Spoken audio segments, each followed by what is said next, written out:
الحمد للہ رب العالمین والصلاة والسلام علی رحمت للعالمین وعلی آلہ الطیبین الطاہرین واصحابہ الہادیین المہدیین ومن تبعہم بإحسان الی یوم الدین. اما بعد فاعوذ باللہ من الشیطان الرجیم. بسم اللہ الرحمن الرحیم. وَإِذْ أَخَذَ اللَّهُ مِيثَاقَ النَّبِيِّينَ لَمَا آتَيْتُكُم مِّن كِتَابٍ وَحِكْمَةٍ ثُمَّ جَاءَكُمْ رَسُولٌ مُصَدِّقٌ لِّمَا مَعَكُمْ لَتُؤْمِنُنَّ بِهِ وَلَتَنصُرُنَّهُ قَالَ أَأَقْرَرْتُمْ وَأَخَذْتُمْ عَلَىٰ ذَٰلِكُمْ إِصْرِي قَالُوا أَقْرَرْنَا قَالَ فَاشْهَدُوا وَأَنَا مَعَكُم مِّنَ الشَّاهِدِينَ. وتوکل علی العزیز الرحیم الذی یراک حین تقوم وتقلبک فی الساجدین ووالد وما ولد الم یجدک یتیما فآوی لعمرک انہم لفی سکرتہم یعمہون لقد لبثت فیکم عمرا من قبلہ افلا تعقلون واما بنعمت ربک فحدث ورفعنا لک ذکرک. صدق اللہ العظیم.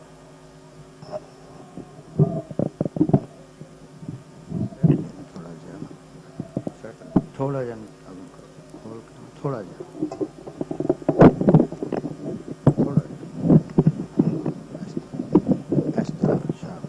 فون کاستا نہیں ٹھیک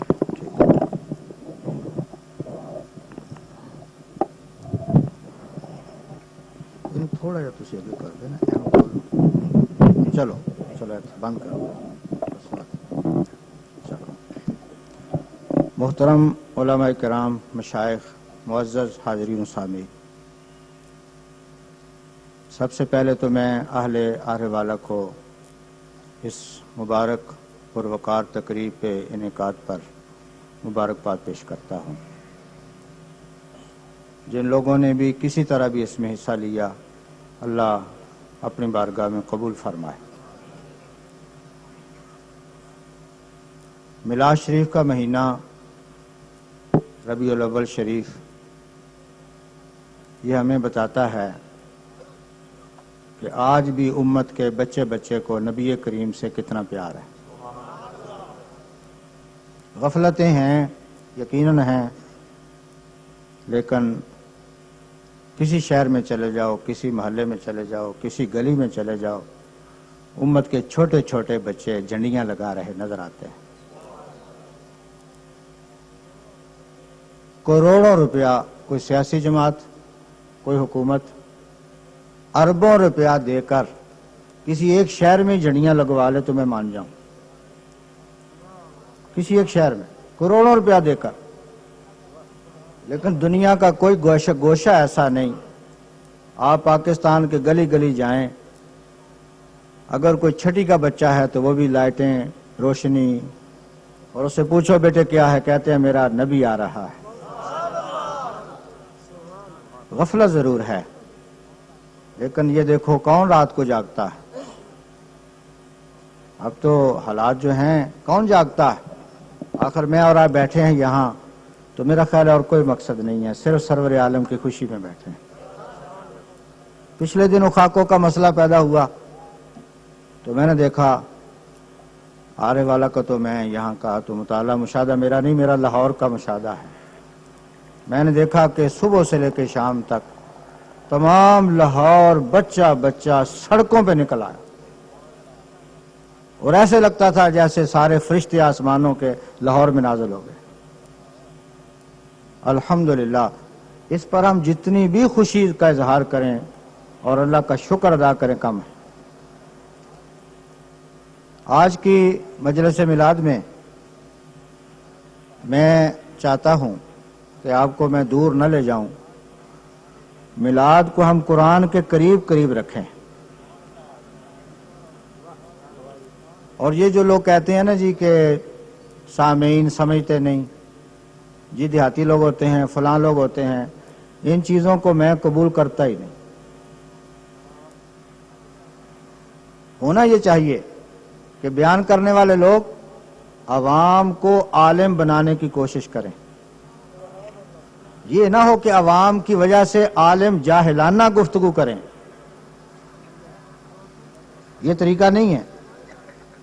اور میں مانتا ہی نہیں کہ لوگ گفتگو سمجھیں نا۔ آج میں قرآن و سنت کے حوالے سے میلاد پر گفتگو کر رہا ہوں، آپ لوگوں نے ان میں سے بہت ساری چیزیں یاد رکھنی ہیں، اور یہ گفتگو اس حوالے سے بھی قابل توجہ ہے کہ بہت سارے لوگ بڑے بڑے اہل علم جو میلاد کے مخالف تھے، ہم نے جب قرآن و سنت کی یہ گفتگو ان کے سامنے رکھی تو انہوں نے دل و جان کے ساتھ تسلیم کیا کہ ہمیں نبی کریم کا میلاد منانا چاہیے۔ تو آپ بھی سنیے، کچھ یاد رکھیے، اور پھر کسی صحبت میں بیٹھیں تو ان چیزوں کو آپ بیان کیجیے۔ محض خوابوں سے کام نہیں چلتے، محض قصے کہانیوں سے کام نہیں چلتے، ادھر ادھر کی باتوں سے کام نہیں چلتے، کام علمی بنیادوں پر چلتے ہیں۔ اور میرے نزدیک اگر قرآن میں میلاد مصطفیٰ نہیں ہے تو ہے کیا؟ آج ہم توجہ دلائیں گے۔ جو آیتیں میں نے پڑھی ہیں، علماء تو ان سے کچھ نہ کچھ محسوس کر گئے ہوں گے۔ ان آیتوں میں بیان یہ ہے کہ ازل سے لے کے ابد تک اللہ کریم نے ذکر مصطفیٰ کو رکھ دیا ہے، ازل سے لے کے ابد تک۔ آپ ازل سے شروع ہوں، ابد تک جائیں، بلکہ جنت کے فیصلے ہونے تک پڑھیں تو آپ خود محسوس کریں گے کہ ہر موقع پر ذکر مصطفیٰ کی مجلس یقیناً سجے گی۔ میں مانتا ہی نہیں، بلکہ میرا دعویٰ یہاں تک ہے کہ آج جو جلوس نہیں مانتے، پروگرام نہیں مانتے، ان کو قیامت کے میدان میں اس جلوس میں ضرور شریک ہونا پڑے گا جو در مصطفیٰ کی طرف جائے گا۔ وہ کرے انکار، صبح جائیے، ان سے پوچھئے کہ قبروں سے نکل کر کیا ہوگا، سب بیان کریں گے جی نبیوں کے پاس جائیں گے۔ نبی کیا کہیں گے؟ نفسی نفسی، کہ میں یہاں گفتگو نہیں کر سکتا، آپ بھائی کسی اور کو ڈھونڈو۔ اس سے سمجھائی کہ اگر نبی نہیں بول سکتا تو نعت خوان بھی نہیں بول سکے گا۔ میرے ایک ایک جملے کو نا فکری جملے سمجھو، ایک ایک جملے میں بہت سارے مسئلے حل کرتا ہوں۔ جب نبی نہیں وہاں بول سکتا تو نعت خوان کیسے بولے گا؟ بہت ساری چیزیں ہمیں یہ نعت پڑھنے والے لکھنے والے کچھ جاہل ہوتے ہیں، لہذا وہ جو مرضی لکھ دیتے ہیں۔ اصول بناؤ، عالم کی لکھی ہوئی نعت پڑھیں گے، اصول بناؤ، یہ اصول بنا لو کہ کسی کوچوان کی نعت نہیں پڑھنی، کسی ڈاکٹر صاحب کی نعتیں نہیں پڑھنی، نعت پڑھنی ہے تو پیر مہر علی شاہ کی، نعت پڑھنی ہے تو حسن رضا کی، نعت پڑھنی ہے تو بصیری کی۔ تو جب نبی نہیں بولیں گے تو میں اور آپ نفسی نفسی۔ ایک نبی اور دوسرے نبی کے درمیان بھی یہ نہیں ہے کہ ادھر ایسے جیسے بیٹھے ہوں گے، نہیں، اس میں بھی سینکڑوں سال کا راستہ مسافت ہوگی۔ ایک پیغمبر اور دوسرے پیغمبر تک پہنچتے ہوئے وقت لگے گا، اور آپ جانیے 1,24,000 پیغمبر ہیں، کتنا ٹائم لگے گا۔ لیکن آپ تو گھبرا گئے ہوں گے۔ شیخ محی الدین ابن عربی جو صوفیاء کے سرتاج ہیں، انہوں نے وہ مسئلہ حل کیا اس حدیث کے تحت۔ وہ فرماتے ہیں تھکتا وہ ہے جس کو یہ علم ہو کہ یہ علم نہ ہو کہ کہاں جانا ہے، اور جس کو یہ علم ہو کہ مدینے جانا ہے، وہ تھکتا نہیں ہے، خواہ ہزاروں کیا کروڑوں سال لگ جائیں، اور جب منزل کا پتہ ہو اور علم ہو کہ مدینے جانا ہے تو پھر آپ پڑھتے سنتے رہتے ہیں کہ پھر تھکاوٹیں پیدا نہیں ہوتی۔ اسی میں مسلم شریف کی ایک روایت ہے، یاد رکھیے، سرور عالم کا ارشاد ہے صلی اللہ علیہ وسلم، آج کثرت کے ساتھ درود شریف پڑھو، نہیں دل میں یار، وہ زبانیں نہیں، اللہ کریم دلوں کو، یار دل میں تسی ہر شائی زبان نال ہی کر دیو، کوئی دلوں میں کرو، میرا رب دلوں کو دیکھتا، ٹھیک ہے نا بات۔ تو آپ صلی اللہ علیہ وسلم پر کثرت جب بھی نام آئے درود شریف پڑھیں۔ درود شریف کا معنی ہوتا ہے کہ اللہ، بلکہ درود شریف کا معنی مجھے ایک بزرگ سے سمجھایا، ان کا نام ہے شاہ فضل الرحمان گنج مراد آبادی، یہ ہندوستان کی بہت بڑی شخصیت ہے۔ دو طبقے ہیں نا، یہ جو دیوبندی بریل، یہ دونوں طبقات، اشرف علی تھانوی بھی ان کی زیارت کے لیے جاتا تھا اور اعلیٰ حضرت بھی ان کی زیارت کے لیے جاتے تھے، اور جب کوئی عالم ان کے پاس جاتا تو کہتے بھائی صلی اللہ علیہ وسلم کا ترجمہ سنا، اسی طرح عام ترجمہ کرتے کہ حضور پر اور رحمتوں کا نزول فرما، تو وہ کہتے نہیں یار، نہیں ترجمہ نہیں کرنا، وہ کہتے تھے یہ ترجمہ کر کہ یا اللہ میرے نبی نال جڑا تو پیار کرنا ہے ان نال ہور پیار کر، دیکھو نا کیا پرلطف بات ہے۔ تو کم سے کم آپ اس تصور کے ساتھ کہ کریم آقا کے درجات میں فیوز میں اور اضافہ فرما، تو صلی اللہ علیہ وسلم۔ آپ نے مسلم شریف کی یہ روایت ہے جو میں آپ کو سنانے لگا، آپ نے فرمایا کہ میرے امتیوں وہ کیا سما ہوگا کہ جب تو میدان محشر میں میری تلاش میں نکلو گے، تو فرمایا جو شخصیات میری تلاش میں ہوں گی ان میں اللہ کے خلیل حضرت ابراہیم بھی شامل ہوں گے۔ مقام دیکھیے، عظمت دیکھیے، اب ساری دنیا جس میں نبی بھی شامل ہیں، گھر میں جا کے سوچنا، مخالف سے جا کے مشورہ کر لینا، اور ضد اور ہر درمیوں سے نکل کر بیٹھ کر سوچیں کہ وہ ساری مخلوق اس میں اکیلی جائے گی یا جلوس کی شکل میں جائے گی۔ اگر تو اکیلے وہاں وقت چل جائے گا تو بے شک آج بھی اکیلے رہو، اور اگر وہاں فرشتے جوتے مار کے جلوس میں لائیں گے چل الگ نہیں چل سکتا اندر چل، تو مجھے بتاؤ پھر بہتر نہیں ہے کہ آج ہی جلوس میں آدمی شریک ہو جائے؟ لوگوں فرق ہوگا انشاءاللہ قیامت کے دن جب وہ جلوس در مصطفیٰ کی طرف جائے گا، ہم انشاءاللہ سر اٹھا کے چلیں گے۔ کیوں کہ ہم دنیا میں بھی مصطفیٰ کی خوشی میں جلوس نکالنا جائز سمجھتے ہیں۔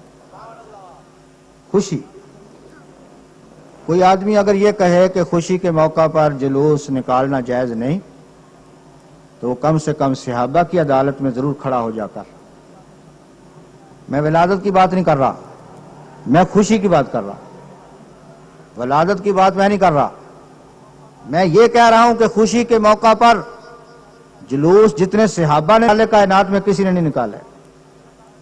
اگر آپ سیرت کے طالب علم ہیں تو کم سے کم وہ موقع ضرور پڑھیے جب ہمارے کریم آقا مدینہ تشریف لائے۔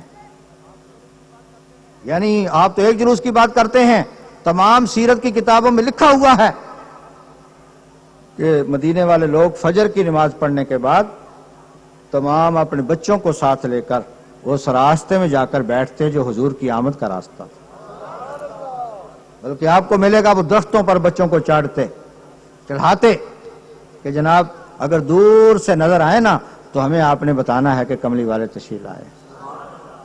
اور پھر جب حضور کی سواری قباء سے روانہ ہوئی ہے مدینہ طیبہ، تو اس وقت تو میں تفصیل میں نہیں جاتا، حوالہ میں ضرور کوٹ کر دیتا ہوں، جو اہل علم ہے وہ مطالعہ کریں۔ سبل الہدیٰ و ارشاد چھپ کے آ گئی ہے سیرت پر، بہت بڑی 14 جلدوں میں کتاب ہے۔ حافظ معاذ صاحب جو ہمارے پروفیسر ہیں، انہوں نے اس سیرت پر کام بھی کیا ہے، ان سے رابطہ کریں۔ انہوں نے مدینہ طیبہ کی وہ تمام کیفیات صحابہ کی، بلکہ آج تو لوگ ناراض ہو جاتے ہیں، وہ کہتے ہیں کہ مدینہ طیبہ کے بچے جتنے کھیل کھیلتے تھے، آج آپ کے کھیل ہیں کرکٹ، آج کا آپ کا کھیل ہے کشتی، فٹ بال، والی بال۔ اس دور کے کھیل کیا ہوتے تھے؟ تیر اندازی، گھوڑے دوڑانا، اس طرح کے تھے کھیلیں۔ وہ تمام صحابہ جو چھوٹے بچے تھے وہ کہتے ہیں ہم نے جب حضور کی سواری داخل ہوئی تو ہم نے آپ سے اجازت لی تھی کہ حضور ہر چوک میں ہم اپنی کھیلوں کا مظاہرہ بھی کریں گے۔ تو سرور عالم نے اجازت دی. اور لوگ عجیب لوگ ہیں، کہتے ہیں جی صحابہ نے نہیں. بھائی صحابہ کرام نے ماشاءاللہ پھر ایک نہیں، دو نہیں، چار نہیں، وہ نظر مانا کرتے تھے کہ حضور غزوہ سے بخیریت واپس آئیں گے تو ہم نعتیں پڑھتے ہوئے نبی کریم کا استقبال کریں گے.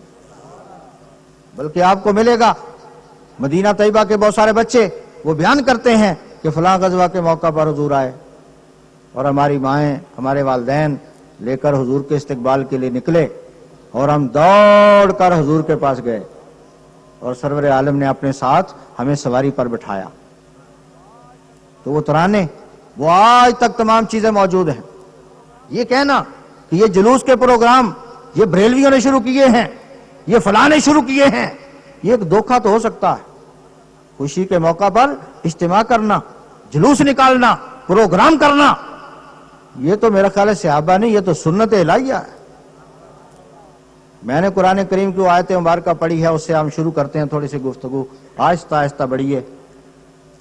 بہت سارے لوگ ہیں مجھے کہتے ہیں جی آپ حضور کی ولادت کا ذکر کرتے ہیں، قرآن میں تو کہیں ولادت کا ذکر نہیں ہے. یہ لوگ کہتے ہیں.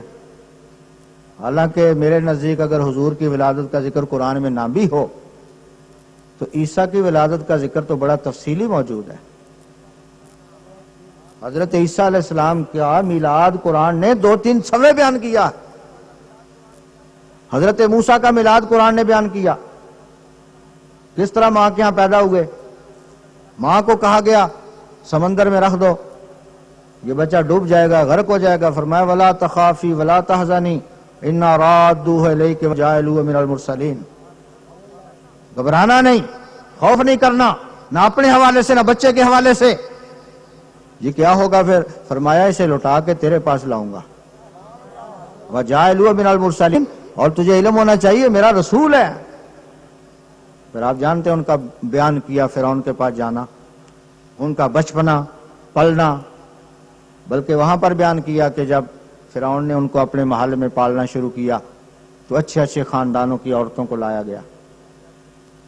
اللہ پاک کہتے ہیں جب وہ دیگر اجنبی عورتیں اپنی جھولی میں حضرت موسیٰ کو لٹا کر اپنا دودھ پیش کرتی، اللہ اکبر، قرآن کے الفاظ ہیں وَحَرَّمْنَا عَلَيْهِ الْمَرَاضِعَ مِن قَبْلِ، ہم نے موسیٰ پر ماں کے علاوہ دیگر عورتوں کا دودھ پینا حرام قرار دے دیا، حرام قرار دے دیا. حتیٰ کہ آپ ہمشیرہ نے اطلاع دی آپ کی والدہ کو. فرعون سے کہا میں ایسی عورت بتاتی ہوں کہ جس کے دودھ سارے بچے پی لیتے ہیں. تو آپ کی والدہ کو بلایا گیا، والدہ نے حضرت موسیٰ کو اپنی گود میں رکھا، بچے نے دودھ پینا شروع کر دیا. یہیں سے ایک متعلق اور بات اگر آپ سنیں متوجہ ہوں، سیدہ حلیمہ سے پوچھو رضی اللہ تعالیٰ، آپ کی دایا، ان سے پوچھو. وہ فرماتی ہیں میں حضور علیہ السلام کو دایاں پہلو آپ دودھ پیش کرتی تھی، آپ دودھ پیتے، آپ کو میں پھیر کر کوشش کرتی کہ بائیں پہلو کا دودھ بھی پئیں، حضور دودھ نہیں پیتے تھے صلی اللہ علیہ وسلم.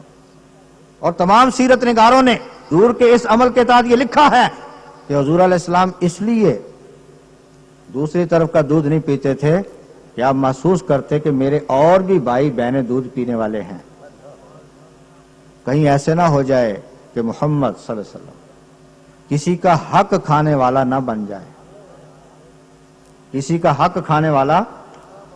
میلاد والو، کیا ہم اپنے ذہن میں یہ عہد کرتے ہیں کہ آئندہ حقوق کا خیال کریں گے؟ ہم ایک دوسرے کے حقوق کا خیال کریں گے. آپ جان بڑی لمبی لسٹ ہے حقوق کی، بڑی لمبی لسٹ ہے.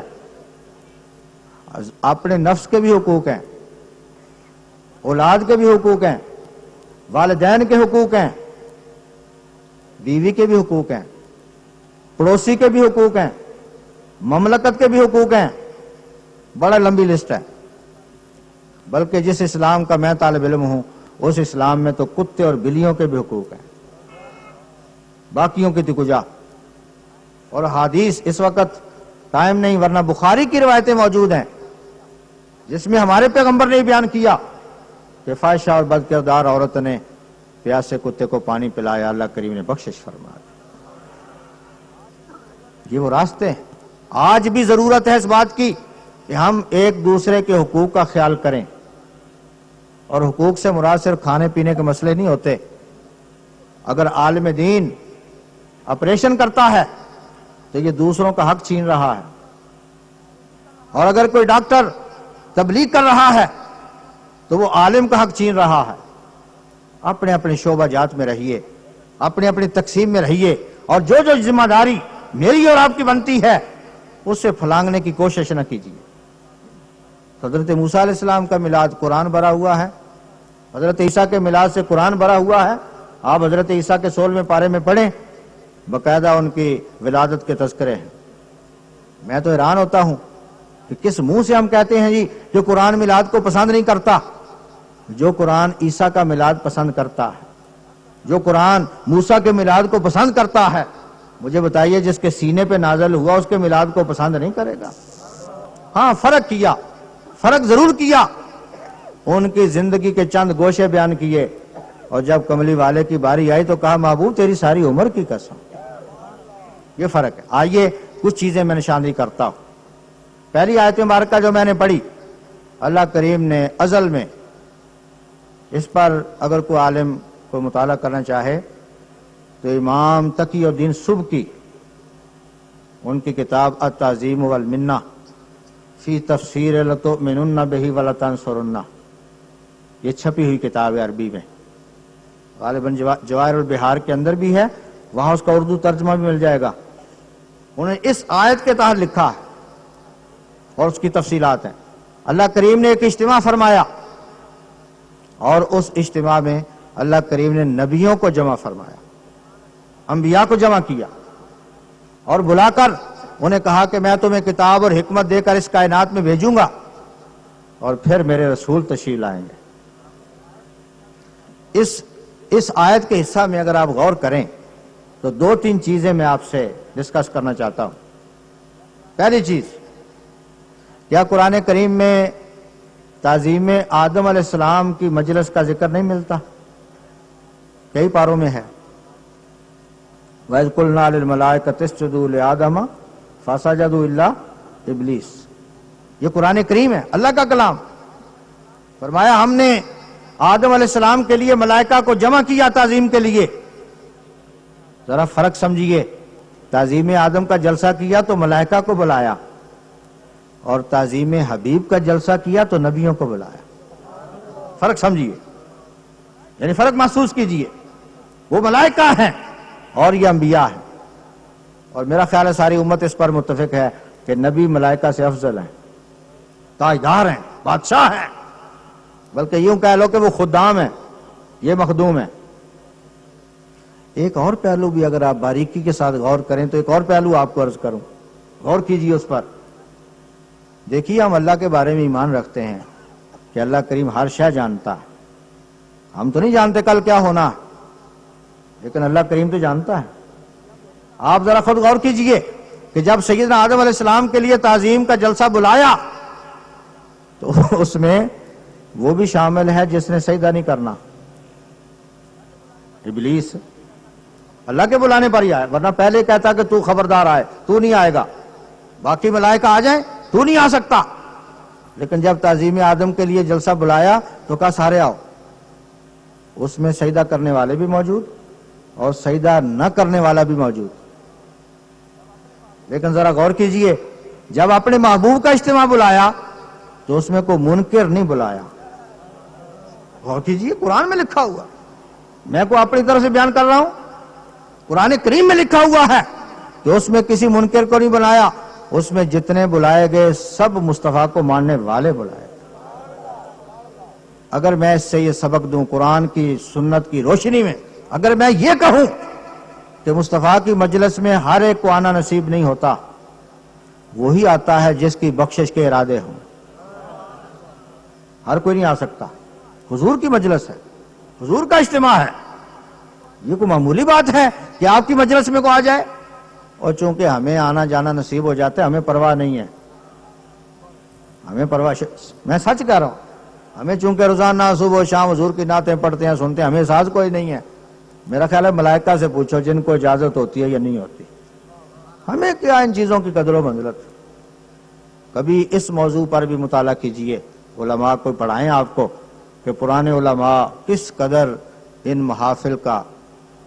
یہ جو ایک بزرگ ہیں حضرت ملا علی قاری، جنہوں نے میلاد پر کتاب لکھی ہے المورد الروی، آپ اس میں پڑھیں ہمایوں بادشاہ کا واقعہ. تو شیخ محمود نقشبندی جو اس دور کے عالم تھے، ہمایوں سے ملاقات چاہتا تھا، وہ ملاقات نہیں کرتے تھے. کئی مہینے انتظار کیا، کئی مہینے ملاقات کے، لیکن نہیں. تو آخر کسی وزیر نے ان کو مشورہ دیا کہ آپ ان کی منتیں ترلیں سماجتیں چھوڑیں، آپ یوں کریں کہ جہاں ان سے آپ ملاقات چاہتے ہیں وہاں نبی کریم کی محفل میلاد سجائیں. تو اس بادشاہ نے کہا وہ آ جائیں گے. اس وزیر نے کہا کر کے دیکھ. تو جیسے ہی انہوں نے مجلس سجائی، ان کو اطلاع کی، تو اس کتاب میں لکھا ہوا ہے کہ جو مہمان پہلے آئے ان میں وہ بزرگ شامل تھے. کھانا کھلایا، ہاتھ دھلائے، لوٹا پکڑ کے ہمایوں نے، اور یہ شکریہ ادا کیا کہ حضرت آپ آئے، میری آپ نے حوصلہ افزائی فرمائی. تو انہوں نے کہا یاد رکھ، آج بھی اگر میں آیا ہوں تو امتی کی حیثیت سے آیا ہوں، یعنی اپنے نبی کے میلاد کی خاطر آیا. یعنی کیسے لوگ تھے، کیا مقامات تھے، اور آج اہمیت میں کمی آ گئی.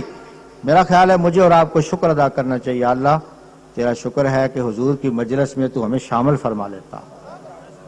یقین جان، یعنی میں ایسی مجلسوں میں آتا ہوں بحیثیت امتی آتا ہوں، اور اس ارادے کے ساتھ آتا ہوں کہ چلو لوگوں نے بلا لیا، لیکن شکر ہے کہ میں بھی ان میں شامل ہوں جو حضور کا تذکرہ کرنے والے ہیں.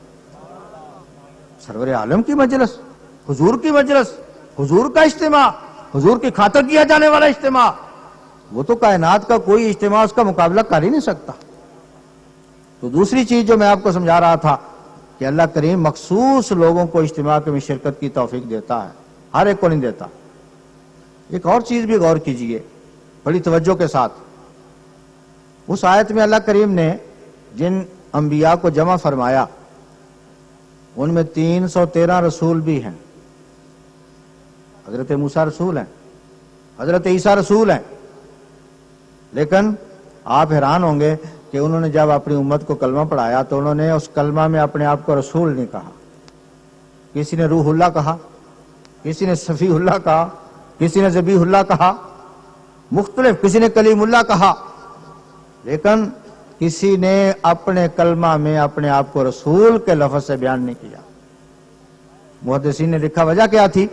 فرمایا جو وہ مجلس ہوئی جس میں سب اکٹھے ہوئے تھے، اس میں اللہ پاک نے باقیوں کو نبی کہا تھا، حضور کو رسول کہا. دیکھو نا، وَإِذَا أَخَذَ اللَّهُ مِيثَاقَ النَّبِيِّينَ، حضور علیہ السلام کے علاوہ باقیوں کو نبی کہا، اور پھر حضور کو کہا ثُمَّ جَاءَكُمْ رسول، کہ تمہارے پاس کون آئے؟ رسول آئے. موسیٰ رسول ہے، عیسیٰ رسول ہے، حضرت نوح رسول ہیں، لیکن جب کلمے کی باری آئی تو کہا نہیں بھائی، چونکہ اس مجلس میں ہمیں اللہ نے نبی کہا، حضور کو رسول کہا، ہم بے شک رسول ہیں لیکن ہم کلمے کا حصہ رسالت کو نہیں بنائیں گے. یہ شان صرف محمد رسول اللہ کو حاصل. یہ راز کی باتیں، یہ راز کی باتیں، یہ ازل کا اجتماع کا ذکر ہے. آگے چلو، قرآن کریم نے بیان کیا کہ جب حضور علیہ السلام کا نور پاک منتقل ہوا. یہ آیتیں ہیں سورہ شعراء کی. بلکہ آئندہ جلسے میں آؤ نا تو کاغذ پینسل رکھا کرو، لکھ لیا کرو. ریکارڈ بھی ہو جاتے ہیں چیزیں، لیکن لکھ لیا کرو. ایک اپنے آپ کو محسوس کرو کہ میں بھائی جا رہا ہوں کہاں، جا کے تعلیم اور تربیت پانے کے لیے جا رہا ہوں. یہ سورہ شعراء کی آیتیں ہیں جس میں حضور علیہ السلام کو کافروں نے تنگ کیا، آپ پریشان ہوئے، تو اللہ کریم آپ کو تسلی دیتا ہے اور کہتا ہے محبوب تو کیوں پریشان ہوتا ہے، آپ کیوں پریشان ہوتے ہیں؟ وَتَوَكَّلْ عَلَى الْعَزِيزِ الرَّحِيمِ، تو اس پہ بھروسہ کر جو غالب ذات ہے. جو کیا ہے؟ ہمیں بھی کس پہ بھروسہ کرنا چاہیے؟ اللہ پر. ہمیں بھی کس پر بھروسہ کرنا چاہیے؟ اور یاد رکھو جب اللہ کی مدد آئے تو ڈنڈا بھی ایٹم کا کام دیتا ہے. اللہ کی مدد شامل حال ہو جائے تو ڈنڈا، حضرت موسیٰ کا ڈنڈا، پھر وہ ایٹم سے بڑھ جاتا ہے. اور اگر اللہ کی مدد شامل حال نہ ہو تو پھر ایٹم چھپانے پڑتے ہیں. یہ فرق ہے. وہ اس جملے میں بہت کچھ کہہ گیا. اگر اللہ کی مدد شامل حال ہو، اور وہ شامل حال کب ہوتی ہے کہ انسان کا ذہن اللہ کی طرف متوجہ ہو. جب آپ سب کافروں کی غلامی کریں گے تو کہیں جی اللہ کی مدد آ جائے گی؟ نہیں. اللہ کی مدد اس وقت نازل ہوتی ہے جب ذہن بالکل صاف ہو جائے کہ مالک تیرے سوا کسی پر بھروسہ نہیں. تو پھر موسیٰ علیہ السلام کا ڈنڈا آپ جانتے ہیں، وہ ڈنڈا تھا، اس کی تفصیلات قرآن نے بیان کی ہیں. وہ دریا پر مارتے تھے، وہ 12 راستے چھوڑ دیتا تھا. وہ ڈنڈا اس کا پڑھیں آپ، قرآن مجید میں موجود ہے کہ وہ پتھر پر مارتے، وہ پانی کے چشمے بہا دیتا تھا ڈنڈا. تو اللہ کریم کہتے ہیں کہ اپنے اللہ پر بھروسہ کرو، اور ہمیں بھی آج کے بعد اپنے ذہن کو سمجھاؤ کہ ہر معاملے میں بھروسہ کریں گے اللہ کی طرف، کیونکہ ہم مسلمان ہیں. بلکہ میرا مطالعہ، میرا مشاہدہ یہ ہے لوگوں، ہم اپنے دوستوں پر بھروسہ کرتے ہیں، ساتھیوں پر بھروسہ کرتے ہیں، مشائخ پر کرتے ہیں، فلاں پہ کرتے ہیں، اور نہیں کرتے تو اللہ پر نہیں کرتے. میں ایک چھوٹی سی مثال کے ذریعے سمجھا دیتا ہوں. آپ کے پاس کوئی آپ کا دوست آئے کہ میری سفارش کریں، آپ آگے سے لفظ بولتے ہیں، جائیں بھائی میں ٹیلی فون کر دیتا ہوں، میری چٹ لے جاؤ، ابھی کام ہو جائے گا. آخر وہ جو آپ کہتے ہیں کام ہو جائے گا، وہ کیوں؟ کہ آپ کے ذہن میں یہ ہوتا ہے 70-80% کہ میرا دوست ہے، وہ میری بات مان لے گا. لیکن میں کہتا ہوں اپنے دوستوں پر اعتماد کرنے والوں، کبھی ہمارے ذہن میں یہ اعتماد اللہ کے بارے میں بھی ہے؟ سوچئے، غور کیجئے. اور اقبال نے اسی طرح تان کیا، بتوں سے تجھ کو امیدیں، خدا سے نا امیدی. بتا تو صحیح اور کافری کیا ہے؟ یعنی آج میں آپ پر اعتماد کرتا ہوں، حالانکہ ہمارے ہاتھ میں کچھ نہیں ہوتا. لوگوں، اگر ڈاکٹر دوائی دیتا ہے تو شفا تو اللہ نے دینی، سب کچھ اللہ کے ہاتھ میں ہے. لیکن ایک دوسرے پر اتنا اعتماد، اتنا بھروسہ، کاش کہ جب میں اور آپ اپنے رب سے مانگیں تو ہمیں اتنا ذہن پہ اعتماد ہو کہ کوئی دنیا کی طاقت مانے یا نہ مانے، میرا رب مجھے ٹھکرائے گا نہیں. اللہ سے یہ مانگنے کا طریقہ، کاش کہ میرے اور آپ کے ذہن میں یہ تصور جائے. فرمایا حبیب صلی اللہ علیہ وسلم، آپ اس ذات پہ بھروسہ کریں جو غالب ہے. اور آگے فرمایا تجھے پتا ہے ہینا یراکا ہینا تقوم، جب آپ کھڑے ہوتے ہیں وہ تمہیں دیکھتا ہے. قیام کا معنی ہوتا ہے جد و جہد، قیام کا معنی قوم فانذر وربک فکبر، قیام کا معنی ہوتا ہے جد و جہد. محبوب جب تو آپ جد و جہد کرتے ہیں، آپ طائف جاتے ہیں، آپ مکہ کی گلیوں میں جاتے ہیں، جہاں جاتے ہیں، رب کریم آپ کو دیکھتا ہے. بلکہ کہا محبوب مکے کی گلیوں میں نہیں دیکھتا، وَتَقَلُّبَكَ فِي السَّاجِدِينَ، وہ جو آباؤ اجداد کے پشتوں ریموں میں تیرا نور منتقل ہوتا رہا، رب تو اس کو بھی دیکھتا. لوگ کہتے ہیں قرآن میں نبی کریم کی ولادت کا ذکر نہیں. میں کہتا ہوں قرآن میں تو ازل سے لے کے اب تک حضور کے ماں باپ، ان کی پشتوں ریموں کا ذکر قرآن میں موجود ہے. فرمایا جہاں جہاں تیرا نور منتقل ہوا، مصطفیٰ کریم میں ان شکم اور ان ارواح اور ان پشتوں کو بھی دیکھتا. یہاں یہ عقیدہ مجھے اور آپ کو آشکار کر لینا چاہیے کہ حضور علیہ السلام جس پشت میں رہے، جس والد کی پشت میں رہے، جس ماں کی شکم میں رہے، الحمدللہ ان میں کوئی بد نہیں ہے. بلکہ میرے اور آپ کے کریم آقا نے اعلان فرمایا، آپ جانتے ہیں جی حالت کا دور تھا، نکاح کہاں ہوتے تھے، زنا، بد کرداریاں، پتہ نہیں کیا کیا، لیکن آپ نے اعلان فرمایا صحابہ سنو، حضرت آدم اور حوا سے لے کے سیدنا عبداللہ اور فرمایا میری والدہ تک، فرمایا جن کے رحم اور پشتوں میں میں رہا، ان کا جب بھی آپس میں ملاپ ہوا تو فرمایا اسی صورت پر ہوا جو اسلام کا نکاح ہے. دیکھو کتنی بڑی شرافت ہے، کتنی بڑی عزت ہے. اور ساری کائنات میں افضل ترین وہ لوگ ہیں جن کو حضور کا خاندان بننے کا شرف ملا. میرے اور آپ کے علم کی کیا بات، جبریل سے پوچھو. سیدنا جبریل کہتے ہیں کہ میں نے مشرق و مغرب ساری کائنات کو دیکھا ہے، حضور سے بڑھ کے افضل کوئی نہیں، اور حضور کے خاندان سے بڑھ کے اعلیٰ خاندان کوئی نہیں. اللہ اور اس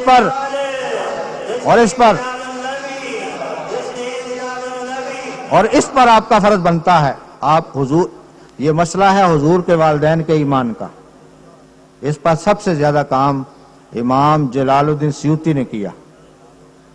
انہوں نے 6 کتابیں لکھی اور ان کا الحمدللہ اس فقیر نے اردو میں ترجمہ کیا. اردو مل جاتی ہیں، وہ 6 کی 6 کتابیں مل جاتی ہیں. ان کو پڑھیے، ایمان کو تازہ کیجیے، آگے بڑھیے. اللہ کریم نے وہ سارا بیان فرمایا کہ آپ جس جس ریم میں اور پشت میں رہے. اور پھر آگے اللہ پاک کہتے ہیں وَوَالِدٍ وَمَا وَلَدَ. یہ سورۃ البلد کی آیتیں ہیں، سورۃ البلد. اور جو شیخ جار اللہ زمخشری ہے صاحب کشاف، اگرچہ معتزلی عالم ہے لیکن لغت کے اعتبار سے، تفسیر کے اعتبار سے مسلمہ عالم ہے. آپ اگر وَوَالِدٍ وَمَا وَلَدَ کی تفسیر وہ نکالیں، تفسیر مظہری نکالیں، تفسیر قرطبی نکالیں، تو کم سے کم 5 تفاسیر تو میرے مطالعہ میں ہیں جنہوں نے کہا کہ والد سے مراد نبی کریم کے والد گرامی، اور وما ولد سے مراد خود نبی کریم کی ذات پاک. اور اس پر آپ کچھ اور سمجھیں یا نہ سمجھیں، کم سے کم مفسرین نے یہ جو دلیل بیان کی ہے میرا خیال ہے بچہ بچہ سمجھے گا. وہ فرماتے ہیں جو پیچھے آیتیں ہیں لا اقسم بہذا البلد وانت حل بہذا البلد، وہ فرماتے ہیں یہ کس کی قسم ہے؟ وہ کہتے ہیں کس کی قسم ہے؟ آپ سب کہیں گے کہ یہ حضور کی قسم ہے، حضور کے شہر کی قسم ہے.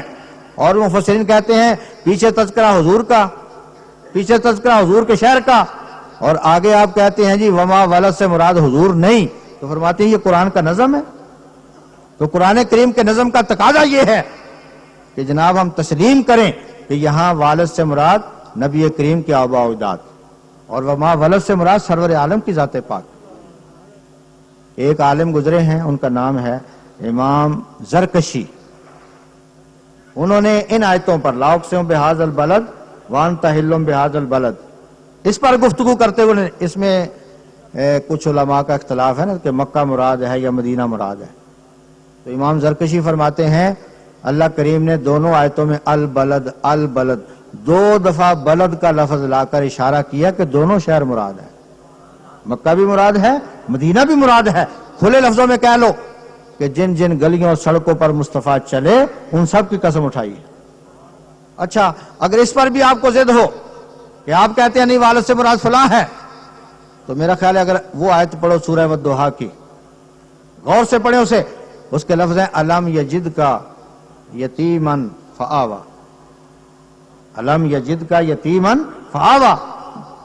اپنے غور و فکر کرنے کے بعد مجھے بتائیے کہ یتیم بچہ 40 سال کے بعد ہوتا ہے یا پہلے ہوتا ہے؟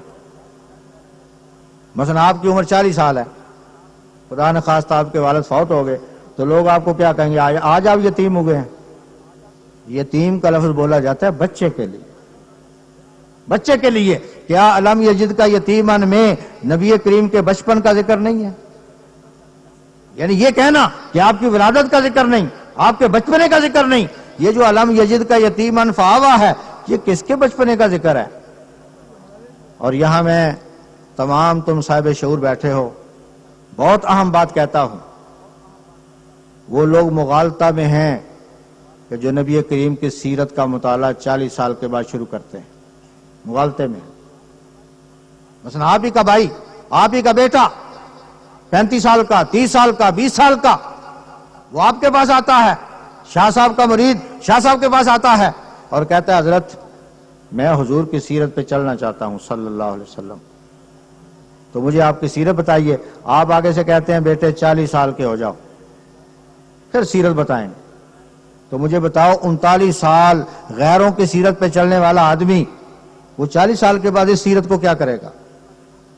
سیرت ناقص بن جائے گی.